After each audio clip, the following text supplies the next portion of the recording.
Between 1949 and 1954, social psychologist Muzaffar Sherif and Carolyn Wood Sherif collaborated with graduate students to hold a series of experiments to test one of Dr. Sherif's ideas, known as realistic conflict theory.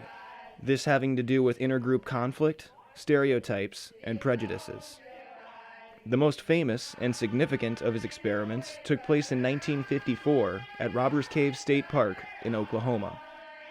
Sherif's main idea was that conflict arises between groups when they're competing for limited resources. This hypothesis had important implications as the Second World War had recently ended. The experiments involved 22 children between the ages of 11 and 12.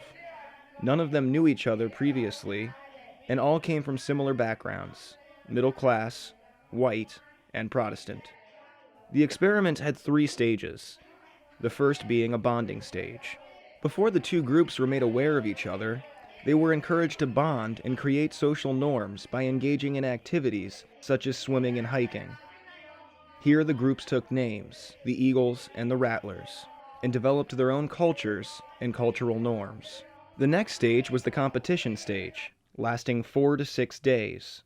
In this stage, there was to be friction between the groups, and as such, a series of competitions were arranged. These competitions included baseball, tug-of-war, and touch football, among others. The winners would receive a trophy, medals, and pocket knives. There was no alternative prize for the losers.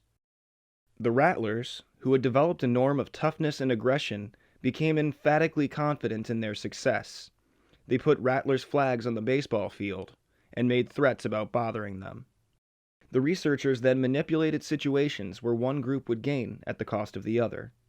What started as verbal aggression between the groups soon escalated further. After one of the baseball games, the Eagles burned the Rattlers' flag. The next day, the Rattlers raided the Eagles' cabin, flipping beds and stealing personal items. Soon, fistfights would break out, and the researchers had to physically separate the children. After the end of the conflict period, where it was announced that the Eagles were the winners, there was a reducing friction period. The groups were asked to characterize the other group, and it was found that there were profoundly negative characterizations, while holding their own group in high esteem. During this time, the two groups were brought together to engage in non-competitive activities. Sherif believed that simple contact between the groups would not reduce friction. Instead, there would need to be common, superordinate goals to accomplish. In one event, the boys were to watch a movie together, but had to chip in money of their own. They worked together to decide the splitting of the money. They also had to work to fix an issue with a water tank and the water supply at camp, which the researchers had arranged. Likewise, one of the trucks delivering food became stuck and had to be pulled out by the children working together. At this point, the kids had come together, no longer as enemies, but as allies with a common goal. Muzaffar and Carolyn Sherif had successfully demonstrated realistic conflict theory. Normal boys became their own cultures and showed that conflict for limited resources can lead to prejudiced attitudes and discriminatory behaviors. While simple coexistence did not eliminate these prejudices, working together towards something better for both groups did.